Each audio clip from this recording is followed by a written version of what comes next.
Nirvishesha Shunyavadi Paschatya Satarine Jaya Sri Krishna Chaitanya Prabhu Nityananda Shri Advaita Gadadhar Shivasati Gaura Bhakta Vrinda Hare Krishna Krishna Krishna Hare Hare Hare Rama Rama Rama Hare Hare.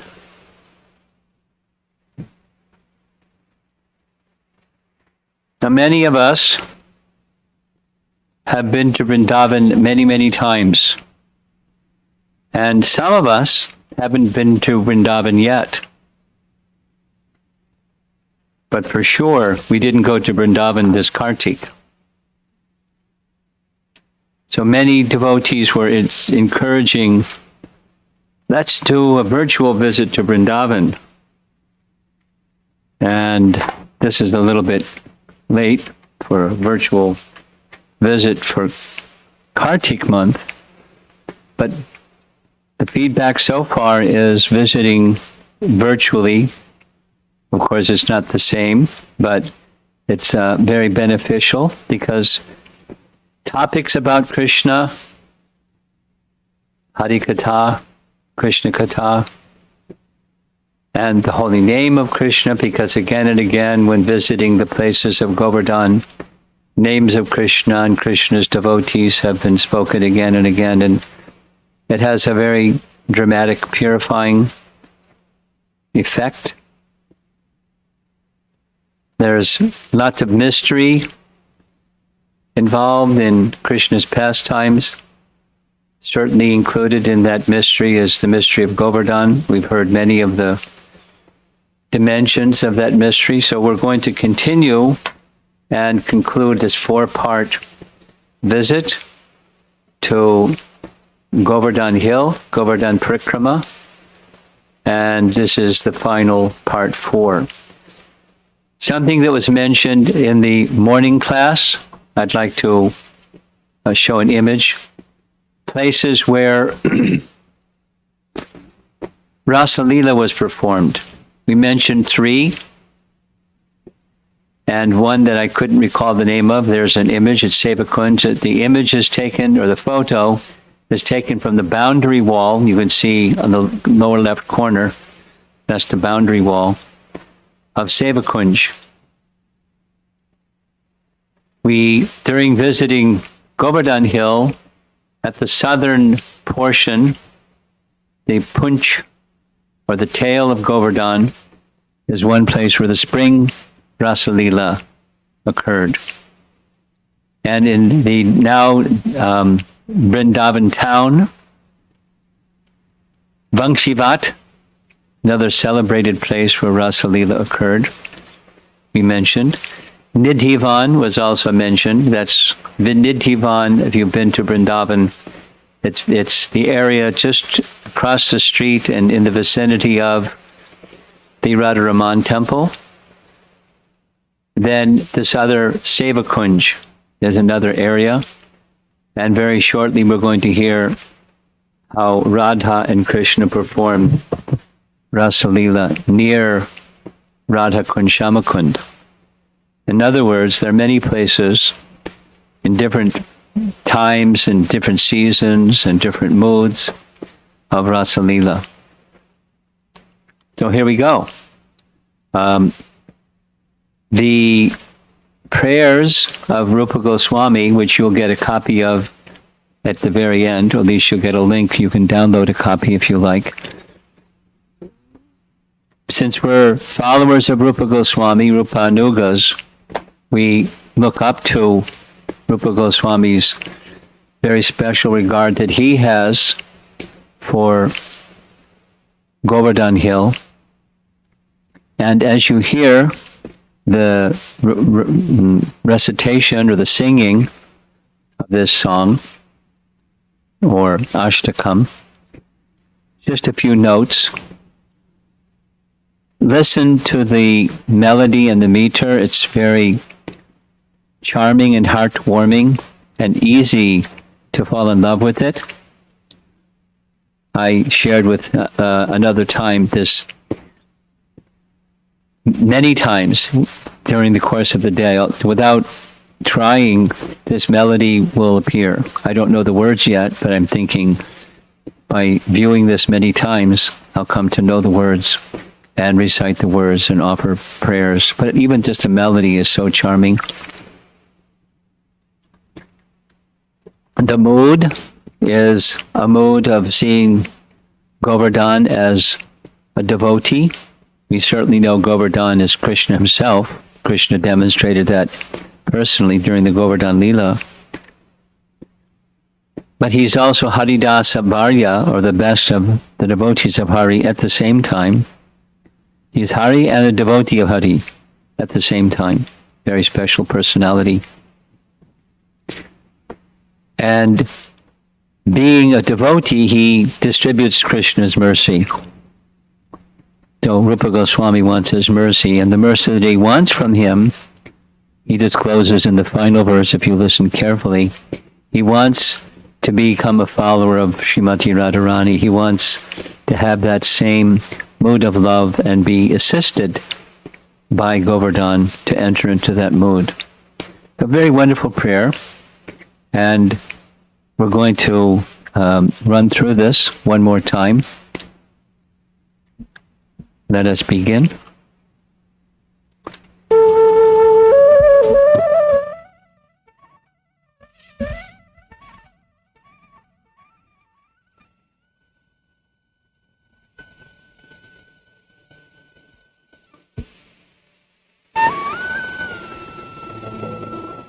गोविन्दस्य कंसितवंशी क्वलितोद्यये लास्योत्कण्ठामत्तमयूर व्रजवीता राधाकुन्दो तुङ्गतरङ्गाङ्कुरिताङ्गा प्रत्याशाम्ये त्वं कुरु गोवर्धनपूर्णाम्।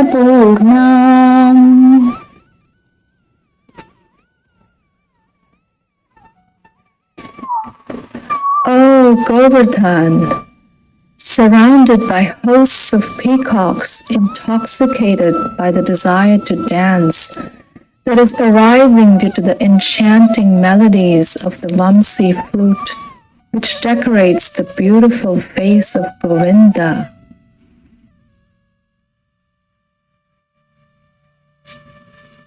O Govardhan, whose limbs display horripilations of joy in the form of sprouts that grow due to the high rising waves of Radhakund.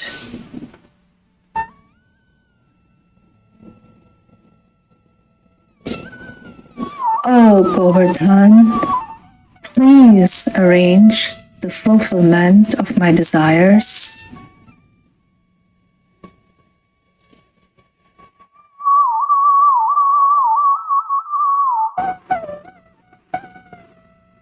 यस्योत्कर्षाद् विस्मितदीभिर्व्रजदेवी वृन्दैर्वयं वर्णितमस्ते हरिदास्यं चित्रैर्युञ्जं सद्युतिपुञ्जे अखिलाशां प्रत्याशां मे त्वं कुरु गोवर्धनपूर्णाम्।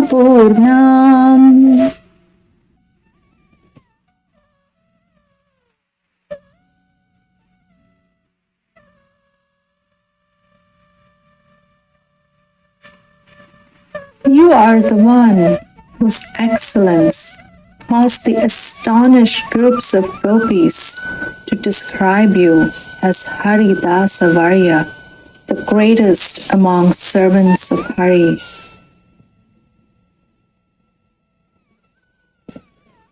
As you illuminate all directions by your various clusters of amazing light, emanating from the transcendental moonstones, sapphires, rubies, etc. on your surface.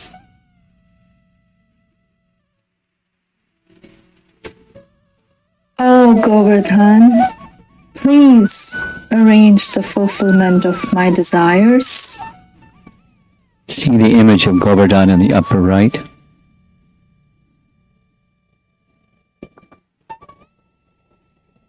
विन्दद्भिर्यो मन्दिरतां कन्दरवृन्दै कन्दैश्चेन्दोर्बन्धुभिरानन्दयतीशम् वैदुर्याभे निर्जरतो येऽपि सोऽयम् प्रत्याशां मे त्वं कुरु गोवर्धनपूर्णाम्.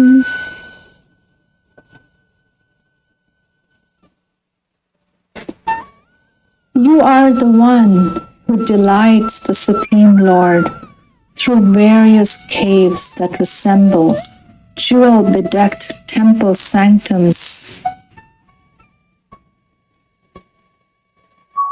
as well as through your khanda, elephant foot yam,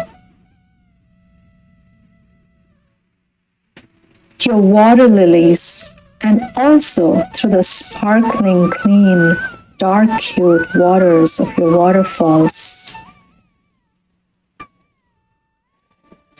Oh, Govardhan, please arrange the fulfillment of my desires.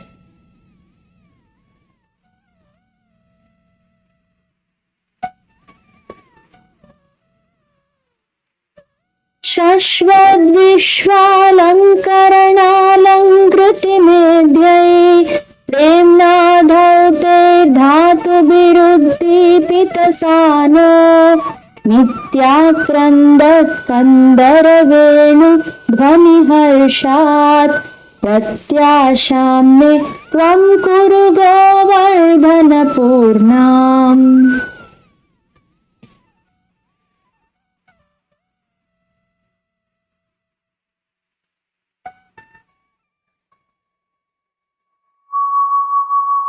Oh, Govardhan, whose plateaus are glowing due to your various minerals, like natural red arsenic, oxides of various colors, etc., thoroughly washed by a pure love, which constantly act as pure ornaments for Hari, the ornament of the entire universe. Oh, Govardhan, whose caves always appear to sing out loudly due to the joyous sounds made by hollow bamboos.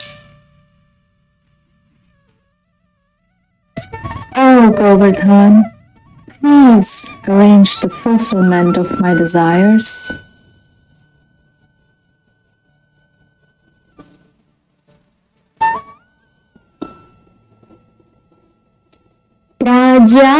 राज्याराजिर्यस्य विराजत्युपलानां कृष्णेन सौ सन्ततमध्यासितमध्या सोऽयं बन्धुर्बन्धुरधर्म सुरवीणां प्रत्याशां मे त्वं कुरु गोवर्धनपूर्णाम्.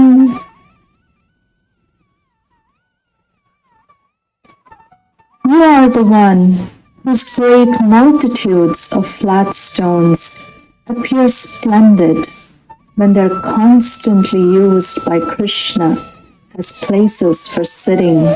He's sitting on the upper right on a flat stone. You are the friend of all the cows, and thus your nature is very sweet. Oh, Govardhan, please arrange the fulfillment of my desires.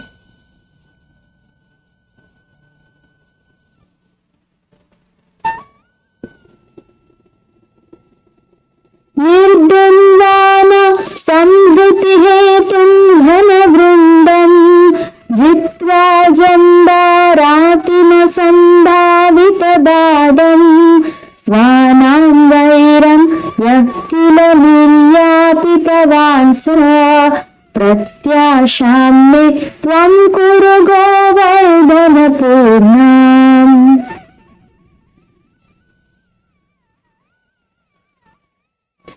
Oh, Govardhan, you are the one who certainly overpowered the destruction causing hosts of clouds.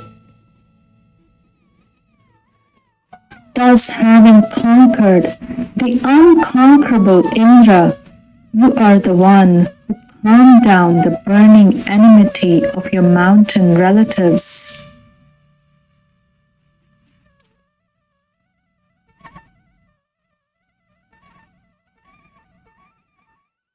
O Govardhan, please arrange the fulfillment of my desires.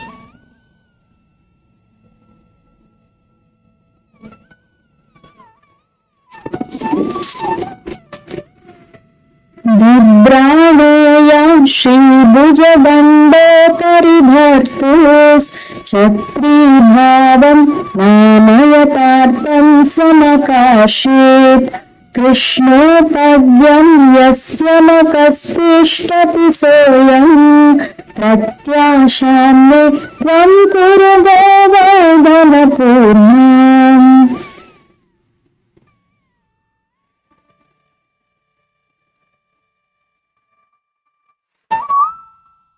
You are the one who gave true meaning to your own name, as you accepted the role of an umbrella hanging over the beautiful arm of your Lord Giridhari. You are the one whose worship is established directly by Krishna's revelation. O Govardhan, please arrange the fulfillment of my desires.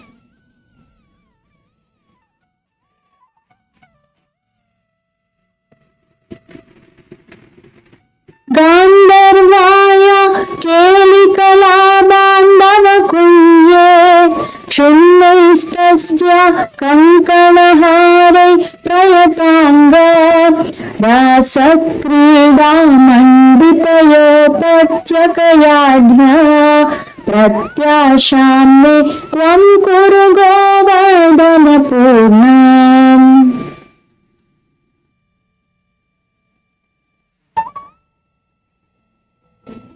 Oh, dear friend of Gandharva Radha, assisting her in the kunjas, forest bowers, in her love sports. Oh, Govardhan, whose limbs are decorated with her fallen ornaments, like bracelets and garlands. Oh, Govardhan, equipped with surrounding flat areas, decorated with the signs of Rasalila. Oh, Govardhan, please arrange the fulfillment of my desires.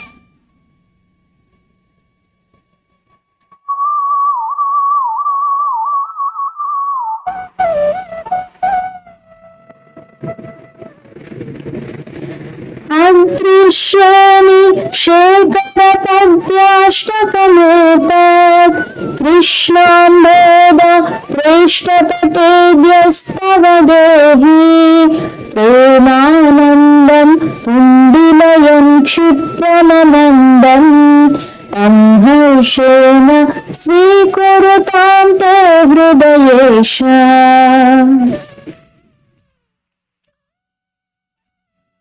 O crest jewel among all mountains, O mountain dear to the dark cloud-hued Krishna,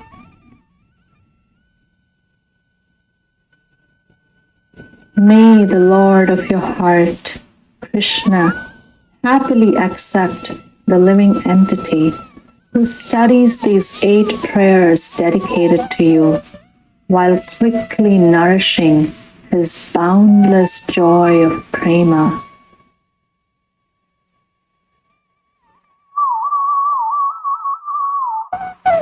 O Govardhan, please arrange the fulfillment of my desires.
this ashtakam is not just entertainment, it's a prayer.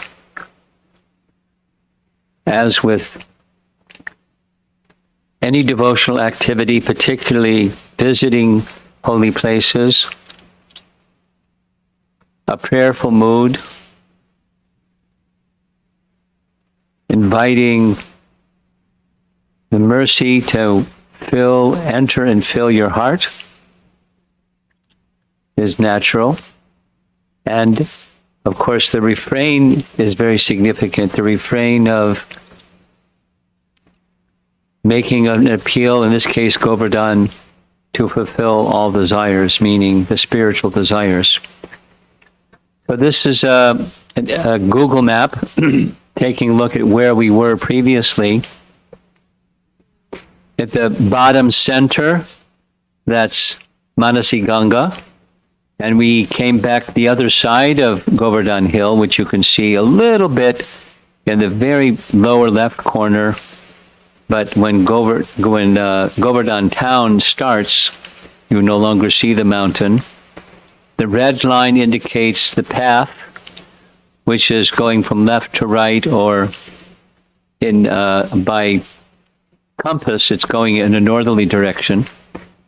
And if you recall, one of the last places we visited was up there in the around 1 o'clock on a clock face. That's the Kund, where the followers of Chandravali would take their residence. Very much like the residence of Varsana area, where gopis connected to Radharani. This is an area connected with Chandravali. And then we're going to continue moving in the direction that the red line shows and step back a little bit. And where we're heading with this red line is what you see above. Above, where the red line ends, on one side, that's Uddhava Kund, and on the other side, it's Kusum Sarovar. Just below the red line, go down, and you see a square that's blackish in color. That's Kusum Sarovar. And on the other side of Kusum Sarovar, that's the structure, the monumental war memorial it's beautiful architecture. So that's where we are on the map. And in a moment, you'll see there. That's where the last portion of Govardhan is viewable, outlined in blue. And that's where we're going to take a look. Govardhan is sinking down and down into the ground. And along the road, there are not formal temples, but like exhibits in honor of Lord Shiva and Nandi on one side, and Durga and her lioness carrier on the other side. Here's a more close-up image of these two personalities. There's Durga and her lion carrier. Here's Panchamukhi Lord Shiva. You'll see these as you're going along the roadside. Normally we don't stop, we just keep walking along the Parikrama path. But we're taking a look at some of the forms of the Lord or his devotees depicted here. This is Panchamukhi Hanuman. Very, very, very tall Murti. And he's got a big club in his hand, as you see. And his big club is really, really big. And when that really big club hits some object like this fellow's head, it must hurt. So we don't want to get in the way of Hanuman's club. Down the way a bit, we see another sculpture. Not exactly a deity, but Krishna holding up Govardhan Hill, and some of the cowherd men with their cowherd sticks helping Krishna in case the hill gets a little heavy for him. Lord Shiva, Lord Vishnu riding on the back of Garuda, kind of interesting looking Garuda. And this is Garbhodakshai Vishnu with Lord Brahma growing out of his navel on a stem from that lotus flower. And Goddess Lakshmi is massaging, well, normally here she's massaging his feet, but here she's massaging his lower legs. In this way, there's reminders of the Lord and his devotees as we walk along the Parikrama path. And when I first visited Govardhan, there was no tarred road. And it was somebody's bad idea, in my opinion, to make a tarred road, because what that meant is that taxis and motor rickshaws and all kinds of noisy, smoke-making, pollution-creating vehicles go up and down that road. Right now you don't see any, but it happens. And the soft spot where all the pilgrims walk, you see in this image, and there's another image, the pilgrims don't walk on the tar. It's too hot and too uncomfortable, but the soft sand of Vrindavan is very natural and pleasant. And many, many, many, literally hundreds of thousands, depending on the time of the year and the festival and everything, devotees circumambulate Govardhan Hill on a regular basis. So we're passing now what we just saw where that red line is, and it's moving next to Uddhava Kund. That's the aerial view of Uddhava Kund. By the roadside, that's the Uddhava temple. And the backside, the greenish square, that's the Kund itself with little extensions into the Kund. We're going to hear a little bit more about Uddhava shortly. This is the temple as you see it approaching on our right. And in the backside, that's where the Kund is. There's a lot of history connected with Uddhava and the Uddhava Kund. And we'll start with when Krishna went to Mathura, taken there by Akrura, Krishna and Balaram, after killing of Kamsa and the whole situation and freeing his mother and father and Ugrasena becoming installed in the throne, Krishna sent Nanda Maharaj back to Vrindavan with the words that soon he would return. He gave different reasons, like satisfying the relatives that were there in Mathura and all, social proper things. But when Krishna gave thought to returning to Vrindavan, he felt it wasn't prudent to return just yet until the demons were killed because lives were at risk and so forth. So he sent Uddhava to Vrindavan with that celebrated message from Krishna to the gopis, specifically to Radharani. And the letter that Krishna wrote to Radharani, or at least a paraphrase of it, is found in a writing called Uddhava Sandesh. And I'm going to read some of it. Very nice. Oh girl, Srimati Radharani, devoured by the sufferings of your heart. Oh girl, now rolling about on the ground, in the forest, where we once enjoyed pastimes. Soon I will suddenly and unexpectedly walk on the pathway of your eyes, the flute placed to my mouth, and my limbs decorated with designs drawn in mineral colors. With waves of bliss, I will wash away all your sufferings. In this secluded place, I will make you blossom with happiness. Now that was Krishna's intended message for the gopis, but Radharani didn't buy it. In fact, just the opposite. She began in a mada, unmada, divya unmada, in a state of madness. She began blasting that bumblebee. You can't perhaps see it so well, but the bumblebee is up by the flower, one of those 3 flowers in the upper right corner.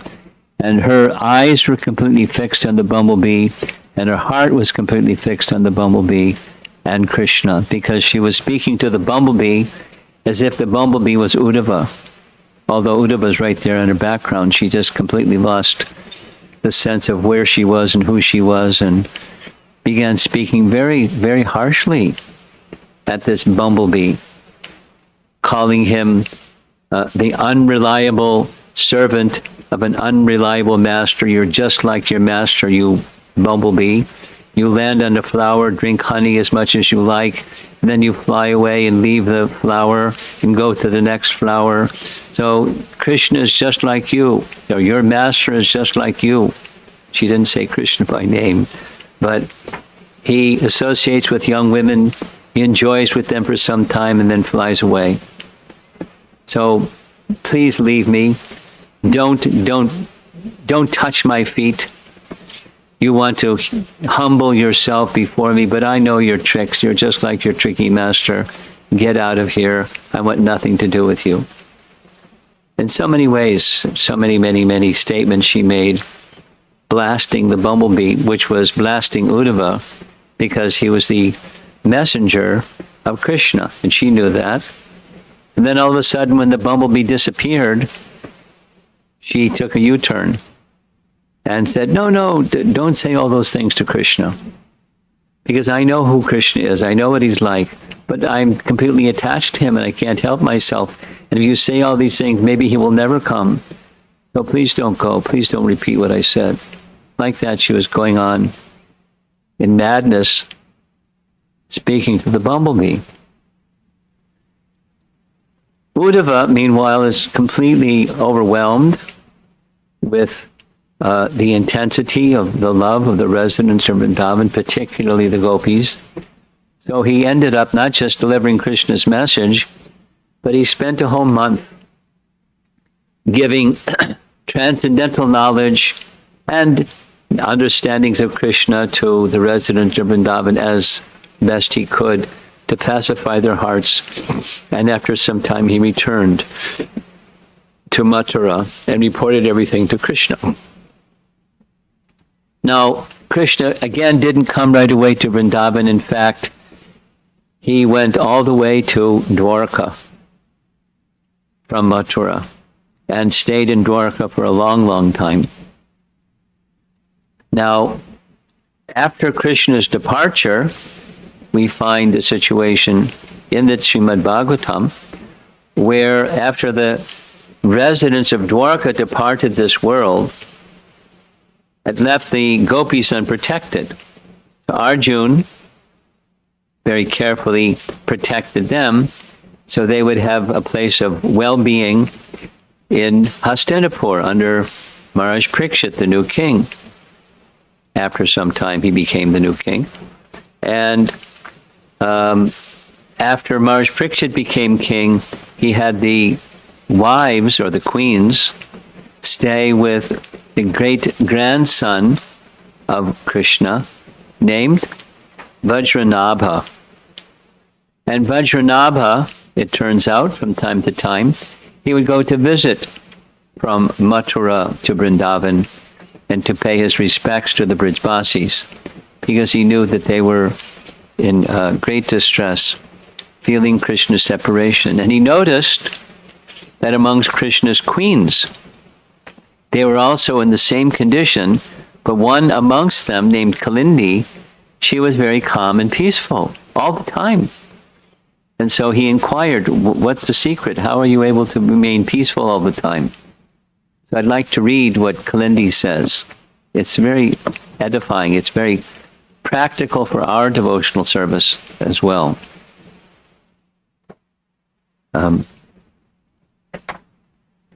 Kalindi said, Srimati Radharani is practically the soul of our beloved husband, Sri Krishna.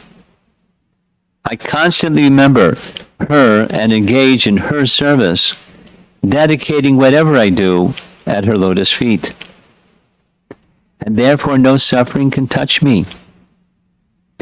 All of you are also intimately connected with her. Many of you are even expansions of her, but somehow, in separation from Krishna, you have forgotten this fact.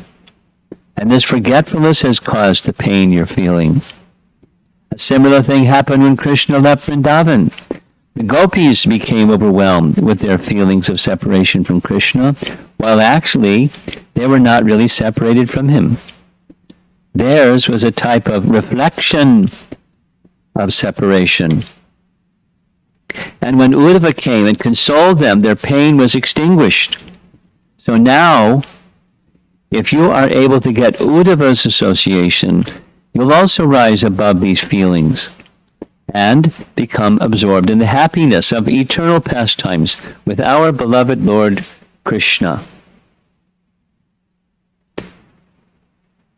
The other queens were very happy to hear, and they applauded the words of Kalindi and asked Kalindi, how can we find Uddhava? Let's go find Uddhava, so we can be pacified like the gopis were pacified. And Kalindi replied, after his visit to Vrindavan, Uddhava became desirous to take shelter in Vrindavan as a blade of grass. Now, by the side of Govardhan hill, that's where he is, in the form of grass and shrubs. Let us go there, near Kusum Sarovar, with Vajranab, and have a great Sankirtan festival. And when we're chanting the holy names of Krishna, Uddhava will not fail to be attracted, and he'll show himself to us, and then we can ask him to pacify our hearts, like he did with the gopis. And hearing all of this, Vajranabha was very enthusiastic. Let's go immediately. And King Parikshit in Hastinapur, he wanted to go also. So the whole group of queens, Vajranabha leading them, and Maharaj Parikshit, they all went together to Vrindavan. And when they reached Kusum Sarovar, they had a big Sankirtan festival, loudly chanting the holy names of the Lord again and again and again. And it became so ecstatic that from the grass surrounding Uddhava Kund, Uddhava manifested himself in front of their eyes. From amidst the grass, shrubs, and vines, Sri Uddhava made his appearance. He looked remarkably like Lord Krishna, with his bluish complexion and golden colored clothes, decorated with a beautiful garland of forest flowers.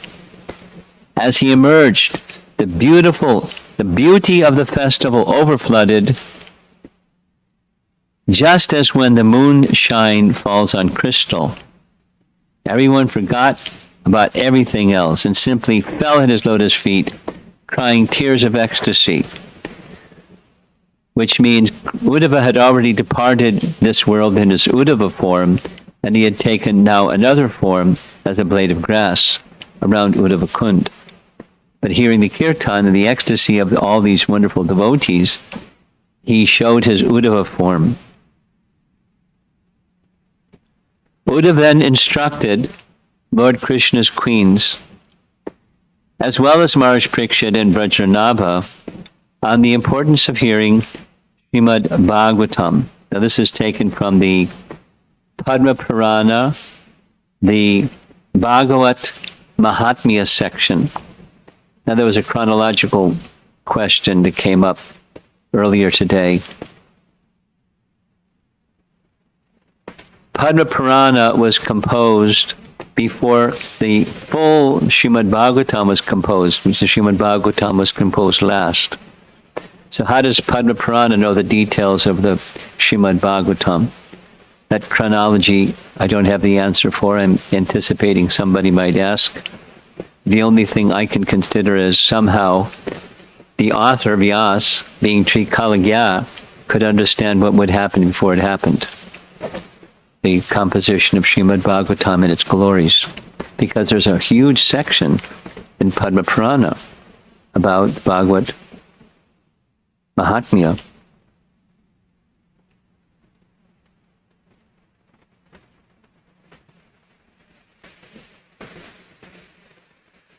Whenever and wherever, you go back. When Lord Krishna is unmanifest, he will appear from Srimad Bhagavatam. Whenever and wherever the devotee Bhagavata hears and recites the book Bhagavata, at that time and at that place, Lord Krishna personally appears. Whenever a verse of Srimad Bhagavatam, or even a half verse, is recited, Lord Krishna and his beloved gopis will manifest there. So those of you that have Srimad Bhagavatam, be sure you open it and manifest Krishna in your home. And those of you that don't have Srimad Bhagavatam, please get Srimad Bhagavatam and recite it regularly, just as we're doing by describing these pastimes of Govardhan.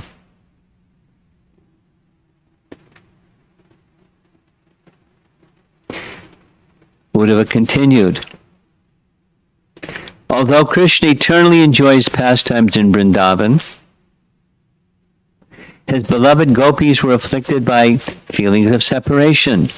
He therefore sent me there to impart the teachings of Srimad Bhagavatam to them. The gopis of Braja were thus freed from the pains of separation by accepting the teachings of Srimad Bhagavatam according to their own intelligence.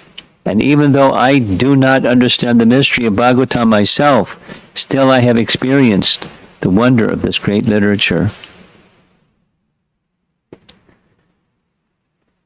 That's Uddhava consoling the queens, and then he decided, he took them from Uddhava Kund to the backside, or Kusum Sarovar, and for 1 month he instructed them thoroughly in the teachings of Srimad Bhagavatam. And while relishing the topics of the Bhagavatam, the listeners saw Krishna manifest his transcendental pastimes everywhere. And they could see themselves taking part in those leelas. Vajranava saw himself situated at the right foot of Lord Krishna, and thus he felt relief from the pains of separation. The queens were most surprised to see themselves situated in the pastimes of the Moonlight Krishna, who inaugurates the night of the Rasa dance. Being cured of the disease of separation from their beloved life and soul, they, one by one, returned to Goloka Vrindavan, and even other people who were present there also disappeared and entered the Lord's pastimes. Padma Purana concludes this passage by saying, to this day, devotees who are greedy to attain the mellows of transcendental love can sometimes see these pastimes at Uddhava Kund. So I haven't seen those pastimes at Uddhava Kund. But I believe the scripture that elevated souls can see those things. This is the image of Uddhava coming to pacify the gopis, the section from Bhagavat Mahatmya from Padma Purana that describes all these nice things. Here's the Kund. Of course, it's images at different times of the year. The water level is kind of medium here. Here it's a little bit lower. Here it's really full. During the rainy season, you can see the greenery in all directions, different at different times. And look at the very, very top of the image. That's the backside of Kusum Sarovar. Oh, excuse me, the architecture on the side of Kusum Sarovar.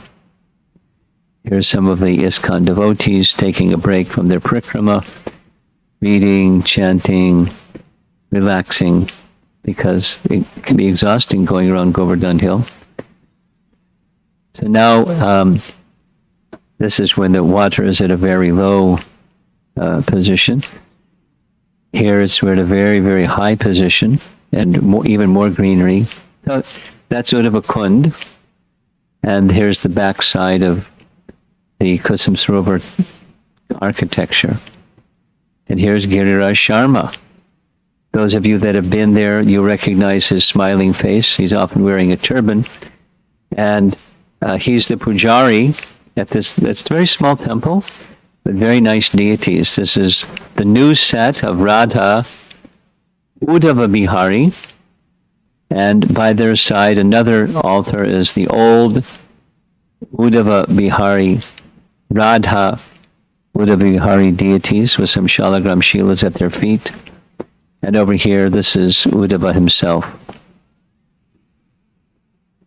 Nice little temple and nice history connected with it. Govardhan Shila, of course, by the side of Govardhan Hill. And another Shila looking very interesting. Nicely decorated. So now we're going to continue from Uddhava Kund and head where that patch of white rooftop buildings is on the right side. That's Radhakund town. And before we get to Radhakund town, see that canal. There's a canal running from the far upper right corner and down towards the center. That's the irrigation canal that runs from the Jamuna River through the whole of Braja for the agriculture of the area. And down, you look straight down, that's a bridge. We crossed over that bridge going on the southerly direction. Here's an aerial photograph of Shamakund on the left side, Radhakund on the right side. Radhakund is more rectangular. Shamakund is an irregular shape. We'll find out more about that when I do the full Radhakund Parikrama. Nice story. And in between the two kunds, there's a sangam, a connecting little walkway. Over on the left side, you see from the agriculture canal, there's fields where the farmers are taking care of the agriculture very nicely. As we approach Radhakund, Shamakund, we're going to stop first at what's shown as number 1. That's Gorkishore Das Babaji Maharaj. Before he went to Mayapur, we know he went to Mayapur and became the Diksha Guru Bhaktisiddhanta. But before he was there, he was here in Vrindavan. And one of his bhajan kutir places is right along the Parikrama path. And it's a Gaudiya Math temple, and these are the deities there, Radha, Kunja Bihari, and Mahaprabhu. And it's winter time, you can tell, because they're dressed in nice sweaters. And this style I've seen many times in the Gaudiya Math temples, especially in Vrindavan. They use these knitted sweaters as part of the standard paraphernalia for the winter attire for the deities. Then we're going to enter Radhakund and Shamakund. That's where the number 2 and number 3 are. And that little spot in the corner, that's where the Parikrama path brings you into Radhakund. This is another aerial photo. At another time, you see there's more agricultural fields being engaged. Now, when Chaitanya Mahaprabhu arrived in Vrindavan, all of this, what's now Radhakund town, was also just agricultural fields. But he divined the presence of Radhakund and Shamakund and disclosed that to the world later. The kund that you see now was excavated by Raghunath Das Goswami. Here's an artist depiction of the two kunds and Radha Krishna at the center, and the gopis surrounding Radha and Krishna, assisting them and their loving pastimes. So when you come to Radhakund on the Parikrama path, this is the first darshan that you get of Radhakund. Look in the background, you'll see those blue painted buildings. We'll see that several times as we go along. Now, center screen, there's a darker blue building. That's the Radha Gopinath temple. And sticking out into Radhakund is the sitting place of Janava Baitak. The tree is a tamal tree under which she would chant for shade. And that white structure that's right just beneath the tree was her sitting place as well. It was built just for her because she was the most exalted Vaishnava following the departure of Lord Chaitanya and Lord Nityananda. Janava was the principal wife or eternal associate of Lord Nityananda. And she was very closely connected to the Gopinath deity, which is in this blue building. We'll tell some more as we get there. Here's Vishwanath and some prayers that he wrote about Radhakund Shamakund. Radhakund and Shamakund are Govardhan's two love-filled eyes. They are two great floods of the nectar of beauty. They are two great oceans of splendor. They are two beautiful roots from which sweet devotional service grows. Now on the far side, that blue structure, that's the Sangam, and the water is very high. It's not always that high. And there's some pilgrims moving up and down that walkway in between the two kunds. They, Radhakund Shamakund, are two jewel mines of love. They are two seeds from which grow the jewel vines of transcendental pastimes. How did they become two splendid and nectar-sweet lakes? There's that blue building again. And on the left corner, the Sangam, the archway that doesn't have sides. By seeing these two lakes, Radha and Krishna believe they are present in them. It is as if they directly see each other there. The wise say that by approaching these lakes, one directly approaches Radha and Krishna. On the left, that's the sitting place of Janava. It's very nice. The tree and the little white structure for her, so she could sit and chant peacefully without being disturbed. Even there's a little walk down set of steps so she could take her bath privately in Radhakund. I think that when Radha saw Krishna, she melted with ecstasy and thus assumed the liquid state of the waters of Radhakund. And in the same way, when Krishna saw Radha, he also melted in ecstasy and became the waters of Shamakund.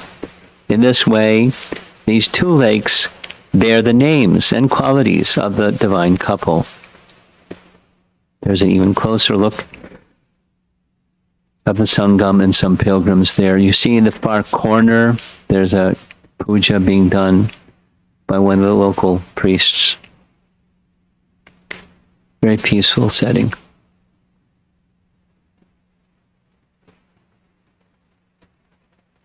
This is taken from a rooftop of one devotee. We're going to get a zoom close up in the background, back there. That's Shamakund in the foreground. That's Radhakund. And pilgrims come. Usually it's many, many pilgrims half immersed in the water like this, offering their prayers to Srimati Radharani and to Radhakund. Here's a nice lady doing the same, very fixed, very devotional, reciting prayers in honor of Srimati Radharani and offering her respects. Here's one of the local priests or pandas who is very friendly with Bhakti Chaitanya Swami. That's how I got the picture. And on more than one occasion, I think it was 2 or 3 occasions, he assisted us going around to all the places. And if you happen to go to Radhakund yourself without a group, Be careful, because these priests can be pretty aggressive and make your visit, unpleasant. So good if you can make some arrangement in advance or be with somebody that knows how to do that so you don't get harassed, because otherwise, like I said, it can be an unpleasant experience. Here's Babaji sitting, chanting his japa. Another ISKCON devotee looks like, chanting his japa very peacefully by the side of Radhakund. Very nice place. Very nice place. In the corner over here, in the far left, it's Panda with his up to his ankles in water, arranging for a puja. And to the right of him is another couple that's doing their self-made puja arrangement. Here's another, it's not a panda, it's just a sadhu. And he's having a pandit do a puja for him as well, and some remnants. That's one of the practices of the local devotees in honor of Radhakund, to offer a ghee lamp and some prayers to Radhakund. In the marketplace, there's so many things. This is a big pile of kumkum and other items, other articles for worship. There's decorative bangles and if you ever need bangles, you know where to go. They have lots of them over here. And our friends, the monkeys, they have their place in Radhakund Shamakund. Nice parrot. Green parrots are very popular, very common in Vrindavan. And sweet shops along the path leading to in and out of Radhakund and Shamakund. There's all these different shops. And widows that spend their final years or days in Vrindavan, many such ladies make their way to this area. This is a typical any time of the day scene where the walkway circumambulating around the two kunds. You see many people moving in both directions and absorbed in many cases, particularly the pilgrims, absorbed in chanting. And these are the places we're going to visit. We've already gone for 1 hour, and I'll try to go quickly because of time constraints. There's 8 places, and we're going to start at number 1, which is the Radha Gopinath Temple. We saw the outside of the Radha Gopinath Temple. Here's the inside. It's said that when Janava visited Vrindavan for the first time, when she went to Radhakund, she came to this area, there was nothing. And she said, this is Gopinath's place, build a temple for him right here. She was able to divine his presence by her presence. And on the altar, by the side of Radha Gopinath, these are not the original Radha Gopinath, they're in Jaipur. These are replacement deities or pratibhu deities, language at the bottom there. She, in Chaitanya Charitamrita, says that Janava in Gora Lila is Ananga Manjari in Krishna Lila. And it's stated like that in Gora Gunadesh Dipika. So her being Ananga Manjari, Radha Rani's younger sister, she has some very special connection with Krishna or Gopinath. And so she was able to understand so much about, she was attached to Gopinath. That's where she made her sitting place. She arranged or instructed for the temple to be built. Mentioned here also is that, I don't know how it works, but it also says in Chaitanya Charitamrita that Gopal Bhatta Goswami is said to also be Ananga Manjari. And there's a closer image of the deity. And next, after Radha Gopinath, we'll visit Raghunath Das Goswami's temple. it's not temple, Bhajan Kutir. It's in the same structure, the same compound, that this, the kirtan hall where the photographer is standing is the same kirtan hall on the opposite end of Radha Gopinath. One building and one temple room. And on the far end, that's his Bhajan Kutir. It's where he sat and did his chanting by the side of Radha Kund. And the painting in front of his samadhi structure is a painting, celebrated pastime, where Raghunath Das was so absorbed in chanting that when two tigers came to also take water from Radha Kund, he didn't even notice. He was so absorbed in chanting.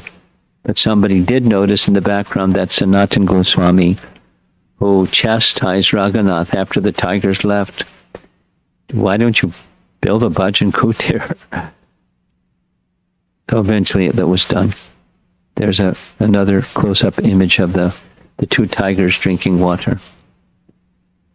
So that's Raghunath Das Goswami's Bhajan Kutir 1 and 2. Then we're going to go to another very nice temple with very nice deities and something very special, Radha Govinda temple. These are not the original Govindaji deities. They're also in Jaipur. But Rupa Goswami, when he would spend some time at Radha Kund, these deities were being worshipped, and they're very nicely taken care of, as you can see, and dressed very nicely. And just outside is the tongue of Govardhan. Now this is a Govardhan Shila inside, but outside this is the tongue of Govardhan, and I'll describe a little bit what that means. Tongue of Govardhan was discovered when Radha Kund was being excavated. What happened was, there was a very wealthy man who had great admiration for Raghunath Das Goswami, who offered him a large donation. Raghunath had no interest in money, but he said, if you use these funds for constructing a nice kund for Radha and Shyamasundar, then we can use those funds in that way. So that was the arrangement. Raghunath Das took counsel from Jiva Goswami and from Rupa Goswami, and the construction began. And as they were excavating the kund, one of the workers, using a shovel or a spade, struck a rock, and the rock began to bleed, and he freaked out. So he went immediately to Raghunath Das and told him what happened, and Raghunath said, whatever it is, take the rock out and treat it very gently and continue your work. That night, Raghunath Das had a dream, and in his dream, Govardhan personified came, Haridas, Haridev or something. And you see that line in the Shila, that you maybe see it a little bit better, a little closer. It runs from the center down the side towards us. It's a straight line. That's where the shovel pierced the rock. And Govardhan said, that's my tongue, and I want you to put this tongue, this Shila, in a very special place and worship nicely. So this is what the worship of the tongue of Govardhan looked like many, many years ago, and here's what it looks like today. They've spruced it up quite a bit, and especially for festival days, the deity is dressed very nicely and worshipped, even with a nice crown on and everything. Today, there's a little structure surrounding, because before it was just out in open air, which Govardhan, that's fine. Govardhan Shila, that's fine. But the arrangements have improved over a period of time. So that's Radha Kund, Radha Govinda. And we're moving along because time keeps ticking. We're going to go from Radha Govinda to the Jagannath Temple, number 4. This is what the outside of the Jagannath Temple looks like. Largely, it's the devotees from Orissa that look after Lord Jagannath. And here's the Jagannath deities. Now, the Pujari is a very nice man. He's well known throughout Vrindavan. He's certainly very friendly to ISKCON. And he's previously was a professional, something like an engineer, and he lost interest in that, went to Vrindavan, made this Jagannath temple by the side of Radhakund, and has made many, many maps and books about the places of Krishna's pastimes. Some of the maps that we've been looking at came from him. His name is Sarup Das Baba. Nice man. And nice deities. And now we're going, after Jagannath Temple, we're going to number 5. And number 5 is right close to the Parikrama path, but on the backside of Jiva Goswami's Radha Damodar temple, you can see Shamakund. You're at Shamakund, in fact. You'll see that in a moment. So here's the entrance along the Parikrama path. This is where the photographer is. And once you go inside, there's the Kirtan hall. And on the far right side of that structure, that's the sitting place or the Bhajan Kutir of Jiva Goswami when he would come to Radhakund. And then just to the left is the deity of Radha Damodar. Again, the original deity of Radha Damodar is no longer in Vrindavan. The original deity of Radha Damodar is in Jaipur. There's a Radha Damodar temple in Jaipur, and that's the deity that Jiva Goswami worshipped. So the one that's downtown Vrindavan is not the original deity worshipped by Jiva Goswami, nor is this. The original deity is in Jaipur, but these are deities, presumably they were worshipped by Jiva Goswami, the Patibhu deities or secondary deities, replacement deities. Nice deity form. Very simple, quiet place. And there's a Govardhan Shila on the altar. And in the backside, that's where you can find Shamakund. And look in the far distance, there's that blue structure again. That's where the Sangam is. So it gives you an idea where you are in the whole overview of our travels around Shamakund. Next, after Jiva Goswami's Radha Damodar temple is that dark square with a 6 on top of it. That's Lalita Kund.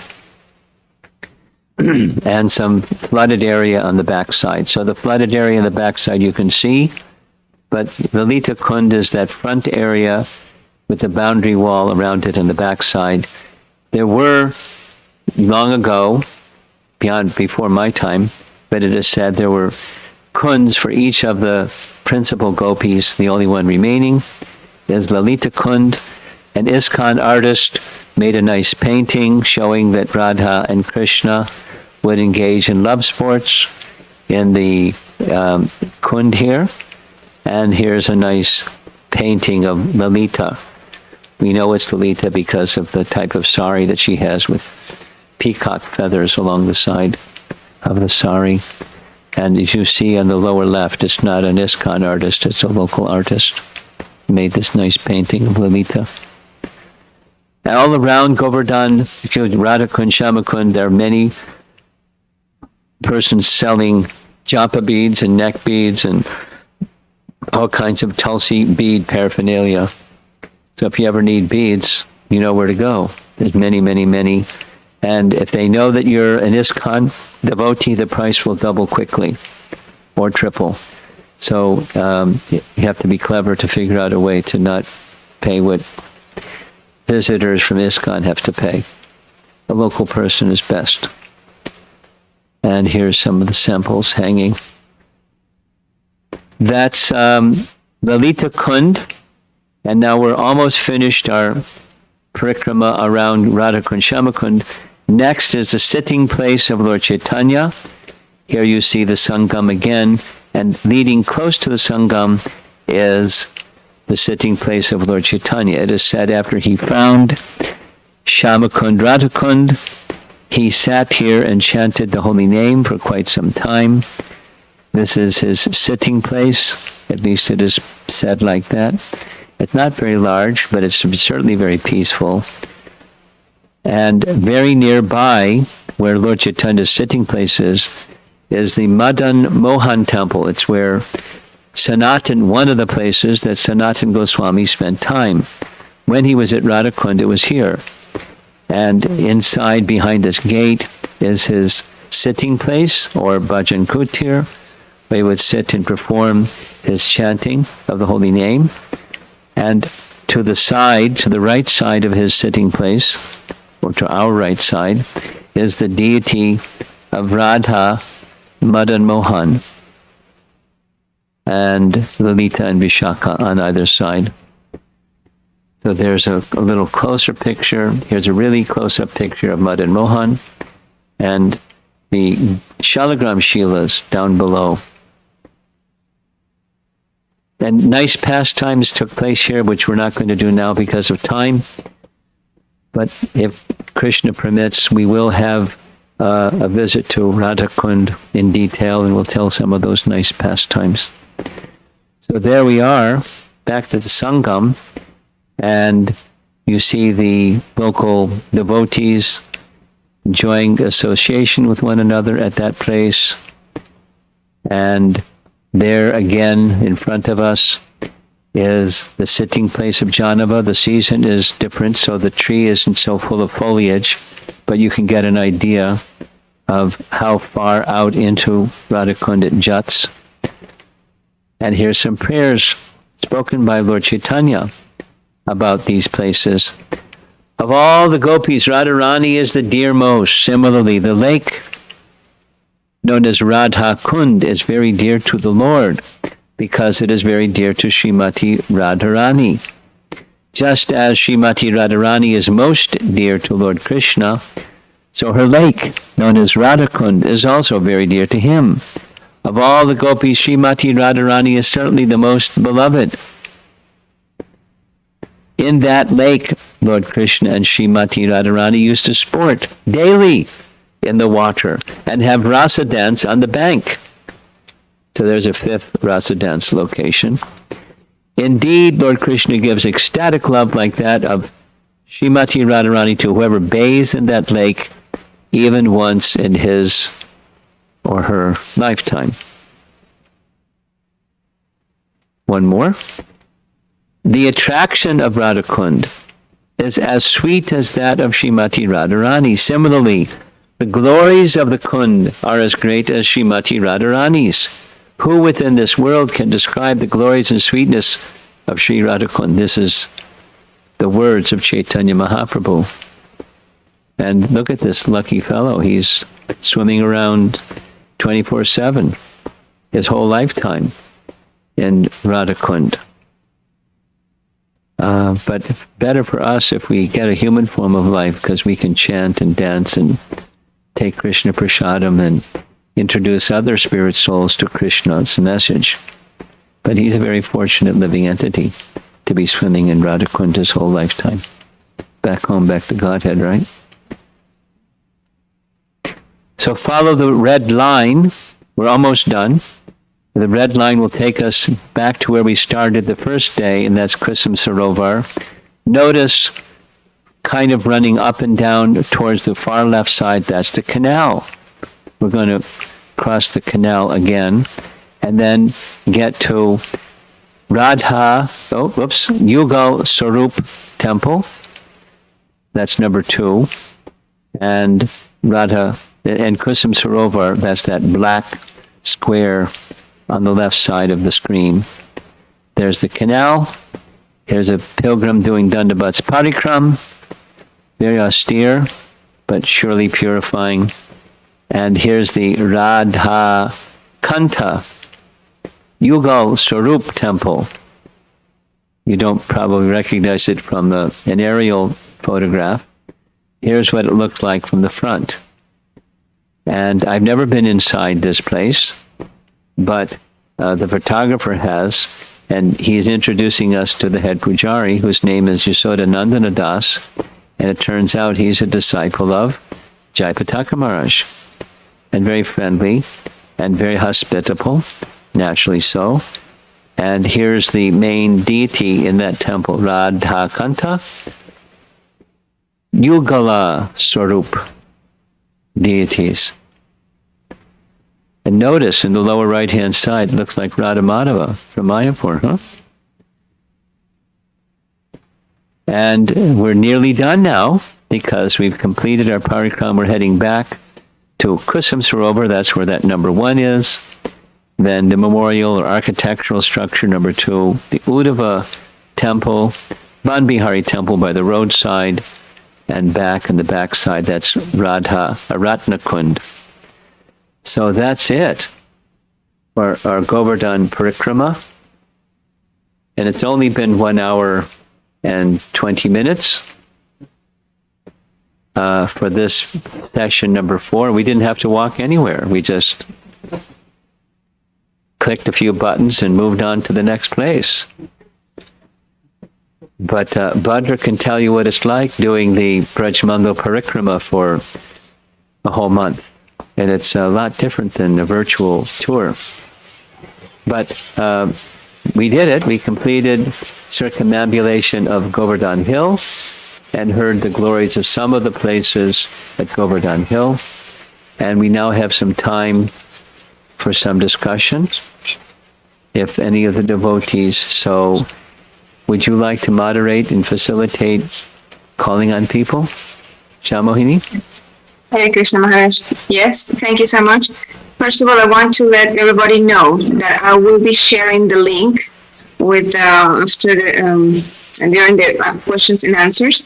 The link is going to be shared in the chat. So please copy and paste, and you will have access to the link that Maharaj was talking at the beginning. Also, I want to check the questions in Facebook and Messenger first so that we don't miss anybody.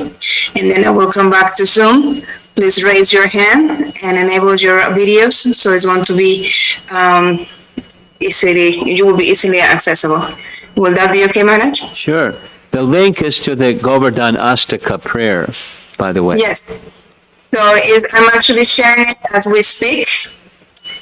It is shared, so please make sure everyone copy and paste so you have it. If you're on Facebook, please just mark on the comment, would like to get the link, and I will personally forward that link to you. So, questions from Facebook. The first one is from Anjali Devidasi. So who's taking care of Srila Prabhupada's Shrilas nowadays? I don't know. That's a nice question. If you can find out the answer, let me know. I'm sure some devoted soul is doing that. Next question is, where in Jaipur are the Radha Damodar, Radha Govinda deities? Well, there are multiple temples, not only of Radha Damodar and Radha Gopinath. Most of the deities, Govindaji deity we know is at the palace of the king. Where the other deities are, the locals will know. I visited all of them, or most of them, but they're in different locations. So you can get a map or ask a local when you go there, and they'll take you to those places. Next, what is the story behind Radhakund and Shyamakund? Well, there are different stories about what's behind Radhakund and Shyamakund. But if you tune in next time, I'll give you the detail. Vishwanath Chakrabarti Thakur writes about it in one commentary. It's a very lengthy commentary, and it has to do with Krishna being requested by Radharani to purify himself after killing of Aristasura. But it's a long story. It could take 10, 15 minutes. And maybe what I'll do, if Shamohini, you remind me, I'll send that commentary of Vishwanath to you, and then you can forward it to the group. But if you remind me, then I'll do that. Okay, will do. Thank you, Maharaj. Okay, now for anyone in Zoom, please raise your hands so that we can enable the video. Bhadra Prabhu, you're already on mute. Go ahead. Hare Krishna Maharaj Dandavad. Hare Thank you. Krishna. I really appreciate. Thank you by the heart, because hearing is the most important, and you really particularly took me to Govardhan today for last 2 days, because that's what I do. And I really appreciate by heart. Thank you. I really appreciate for sharing this. This hearing is the most important, and really narrated very past times of all the places. Thank you. The last part, my apologies, it went very fast. And it's not I normal. know. It's not What my, can you do? it's not my style to go very fast like that, but to be very honest, I'm exhausted. Well, next time we like to hear all the, because Okay. So many places Radha Kund. Yes, I was also thinking, since I do wish very much, and that means I'll probably do it in a reasonable time frame, we'll go in detail around Radhakund. That's where I went fast. But there's lots of stories connected with those 30-some places around Yeah. Govardhan, around Radhakund and Shamakund. Very nice stories. Thank you. Thank you. Thank you. Anyone else? Okay, Sri Govinda Prabhu, please unmute.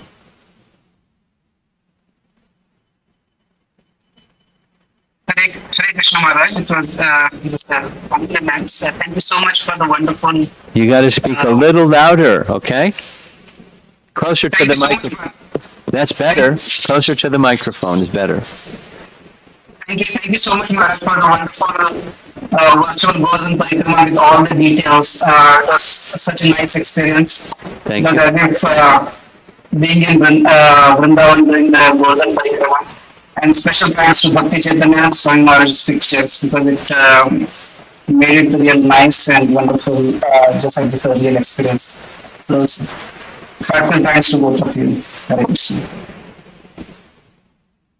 Any questions? I'll pass your words of gratitude on to Maharaj. Thank you, Maharaj. Thank you. Any more questions? You can unmute yourself and raise your hand.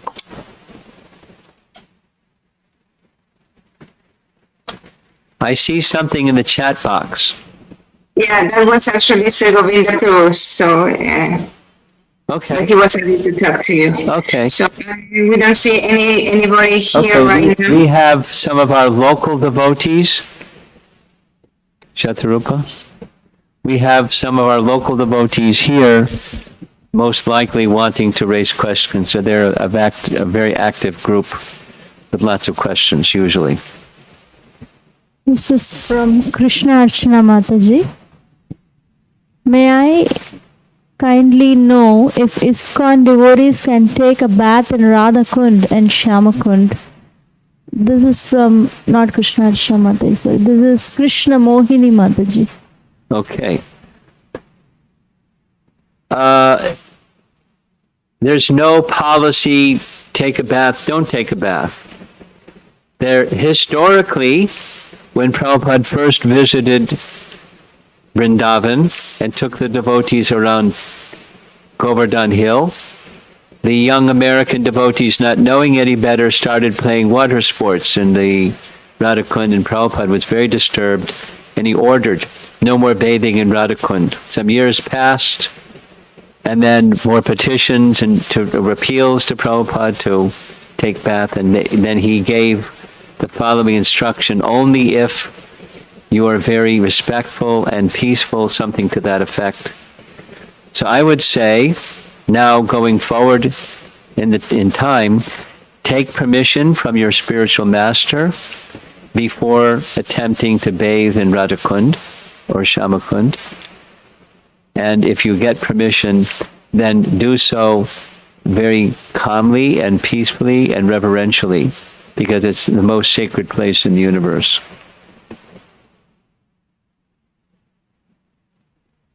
This question is from Shamala Mataji.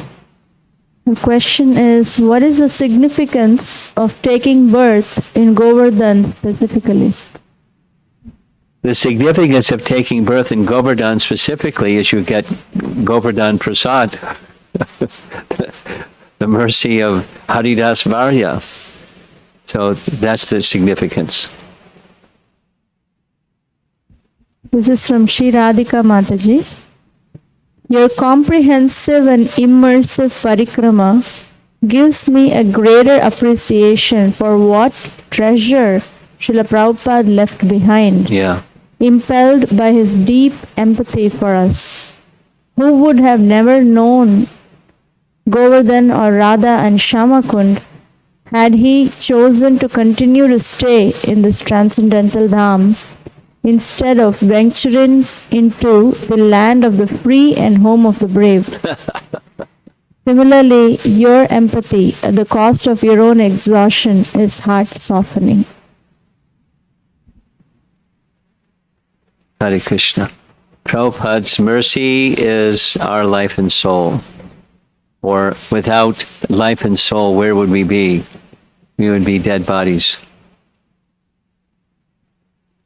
That's it from this side. Any more from your side? And if nothing more, we're ready to say I heart. have more Kumatri, and I just want to share it with everybody else. Thank you so much, Maharaj.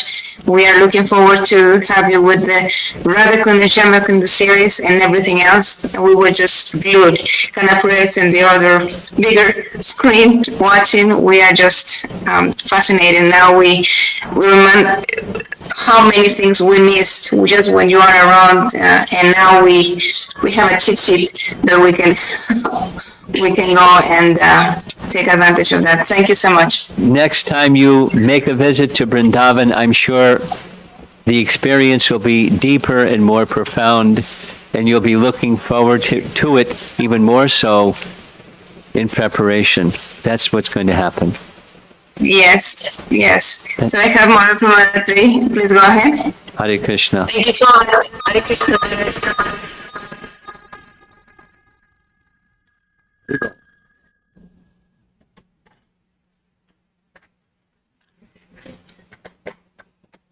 Hare Krishna Maharaj.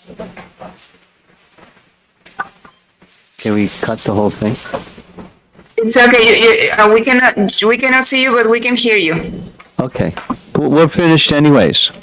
Hare Krishna Maharaj. Thank you so much for a wonderful seminar, and you're right. We are definitely looking forward to going to Vrindavan more prepared. Thank you so much. Really Haribol. appreciate it, and thank you for extending yourself so much, giving the classes for both the yatras on the same day, different classes. Really appreciate it. Thank you so much. Hare Krishna. Hare Krishna.